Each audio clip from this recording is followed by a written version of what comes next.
YouTube'a sıfırdan başlayanlar için 11 tavsiye. Herkese merhaba, ben Tarık Emre Ergün. 5 yıldır YouTube sektöründe çalışıyorum. 150 milyondan fazla izlenmenin oluşturulmasına katkı sağladım. Ve Kanada başta olmak üzere Amerika ve Avrupa'da farklı markalarla ve üreticilerle çalışıyorum. Hemen ilk konuyla başlayayım. Ne kadar zamanınız var? Aslında bu soru iki kısımdan oluşuyor. Bir, total olarak ne kadar zamanınız? Yaklaşık 5 saat mi ayırabilirsiniz? 10 saat mi ayırabilirsiniz? Kendinizle alakalı nasıl bir planlama yapıyorsunuz? Akşam eve geldikten sonra mı video çekeceksiniz? İçerik yazmak için zamanınız var mı?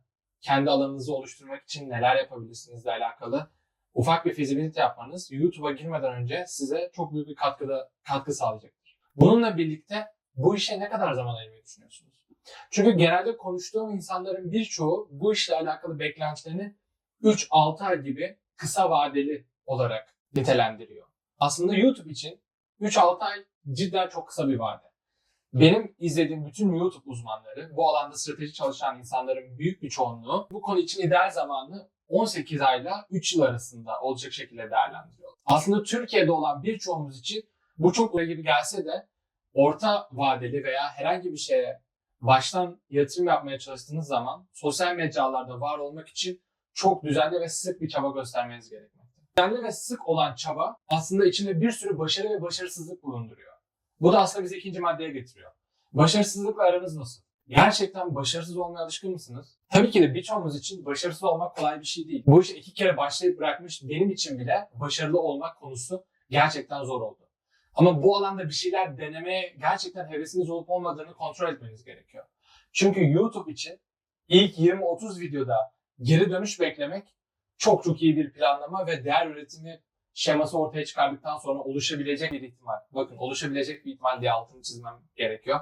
Çünkü o halde de olması çok mümkün olmayabilir.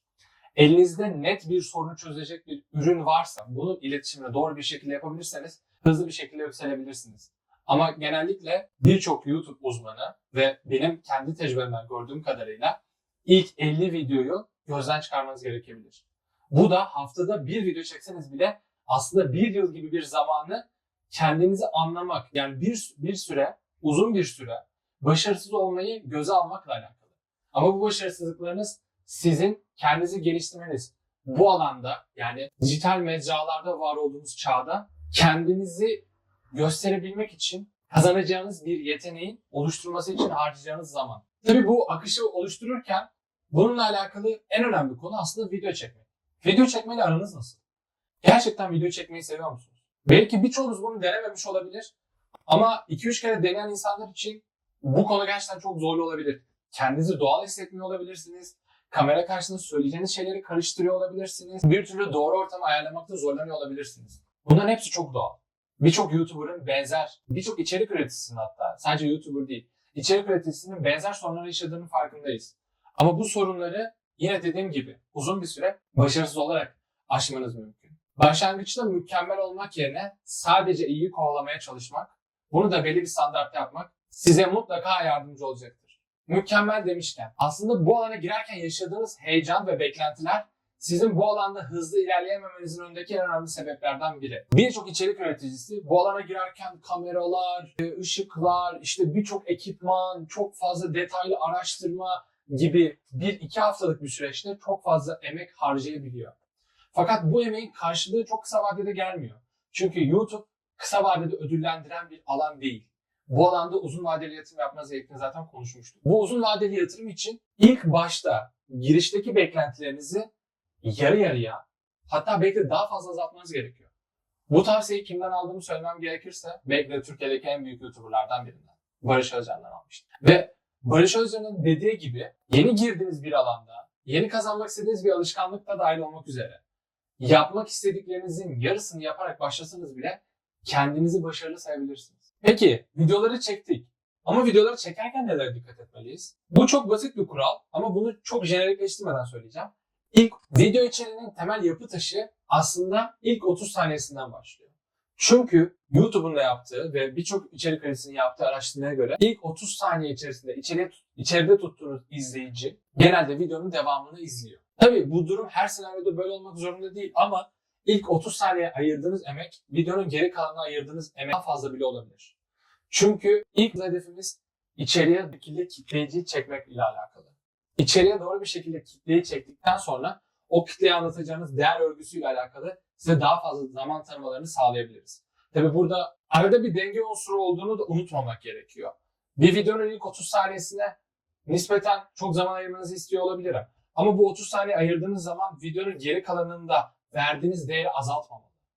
Buradaki eşitlik unsurunu video çeke çeke bu alanda kendinizi deneye deneye daha iyi bir şekilde görmeniz mümkün. Bu söylediğim biraz radikal olabilir ama YouTube'la alakalı ilk girdiğiniz zaman 50 tane video fikri üretebilir misiniz? Kulağa astronomik bir rakam gibi geliyor. Fakat bir alanda üretmek isteyeceğiniz 50 tane içerik yoksa alana girişinizden sonra tükenme eşiğiniz çok hızlı yaklaşabilir.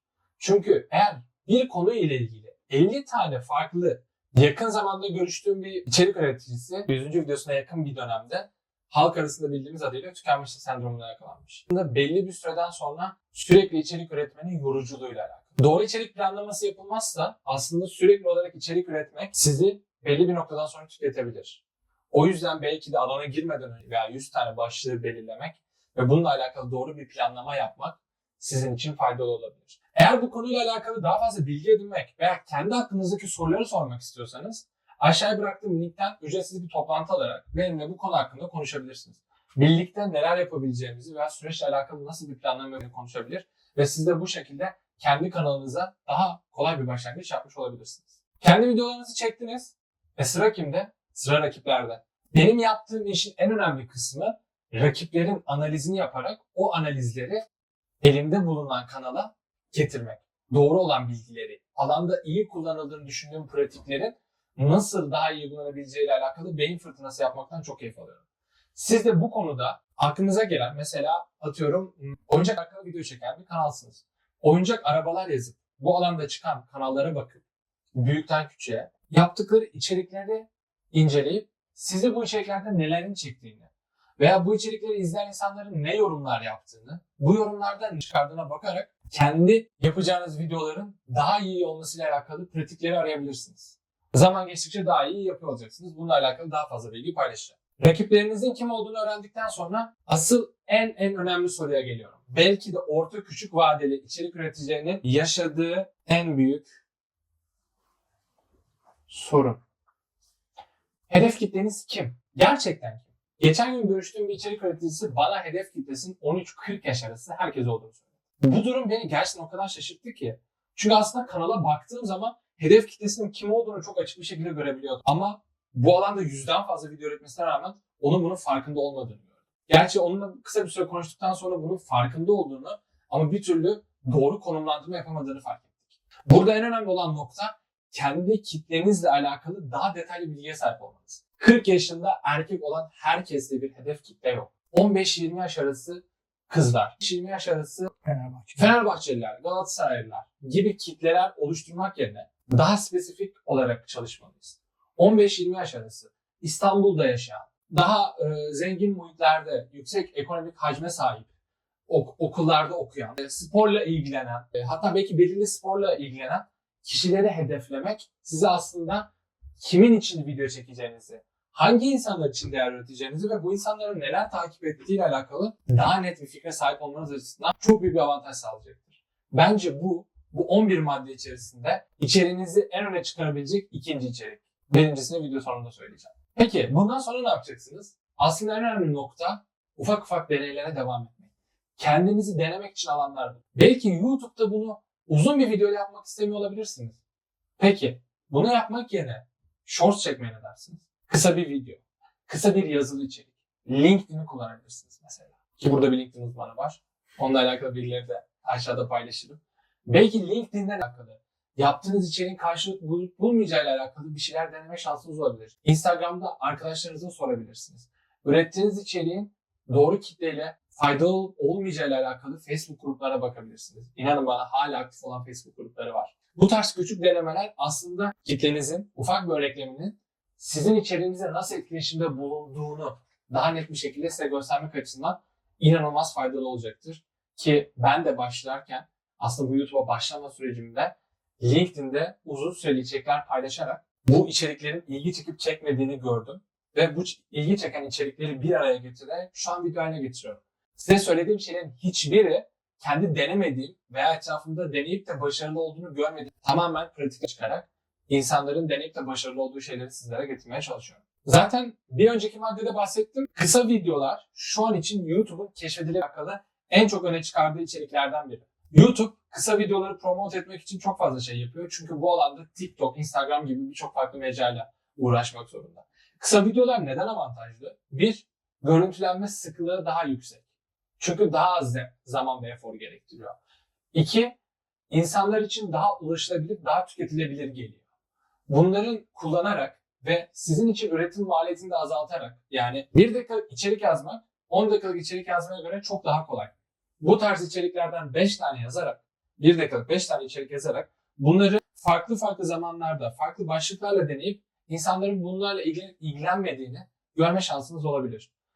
Bu keşfedilebilme fırsatını mutlaka değerlendirin. Sadece shortslar üzerinden ilerleyip bundan kendi gelir modeli üreten ve bundan para kazanan da bir sürü kanal var. Geldik 11. ve son maddeye. Aslında birçok insanın bildiği ama bir türlü kabullenemediği bir şey bu. Bu da yapabildiğiniz işleri yaparken yapamadığınız işleri delege etmekle alakalı. Çünkü aslında hepimiz, şu an kamera arkasında oturan arkadaş ve ben de belli şeyleri kendi başıma yapamıyorum. Şu an bu videoyu oturup çekerken bir yandan videodaki her şeyin doğru olup olmadığını kontrol edemiyorum. Bunun için birine ihtiyacım var. Birçok şey için, birçok farklı şey için birilerine ihtiyacım var. Bunun için bütçe ayırmakta zorlanıyor olsanız bile emin olun, sorup rica edip ya da ufak bütçelere anlaşıp karşılıklı fayda sağlayabileceğiniz birçok insan olabilir. Bu fırsatları işten değerlendirin. Çünkü birçok içerik üreticisinin burnout'a gitme, yani tükenmişliğe gitme sendromundaki en önemli nokta kendi çektikleri içerikleri kendilerine editliyor olması. Bunun içerik üretim diline çok katkısı olduğunu düşünsem bile bunun çok fazla zaman tüketen bir süreç olduğunu da görüyorum. Bu alandaki yapabileceğiniz en iyi şey kendi bir alan oluşturabilecek rahatlığı sağlamanız ve eğer bu konuda ayırabileceğiniz ufak biriniz yoksa bu alana girmeden önce, çünkü YouTube toplu olarak 5-6 farklı şapkayı aynı anda kullanmanızı gerektiren bir beceri setini oluşturuyor. Kapak tasarımı, video içerik fikri, içeriğin çekimi, içeriğin editlenmesi, optimizasyonu gibi çok farklı başlıklar içeriyor. Bu alanlarla alakalı uzmanlaşmanız veya zaman harcamanız normal iş düzeninizle birlikte mümkün olmayabilir. Siz bunları yaparken mutlaka kendi psikolojik sağlığınızı dengeli alan oluşturmaya çalışın. Bunlarla alakalı doğru planlama yapmakta zorlanıyorsanız öncelikle bana veya bu alanda uzman gördüğünüz farklı insanlara danışabilir, onlardan fikir alabilirsiniz. 30 dakikalık ücretsiz toplantı linkim aşağıda. Siz de kanalınızla alakalı nasıl bir yol çizmeniz gerektiğiyle ilgili psikolojik ve stratejik destek almak istiyorsanız bana ulaşabilirsiniz. Teşekkürler.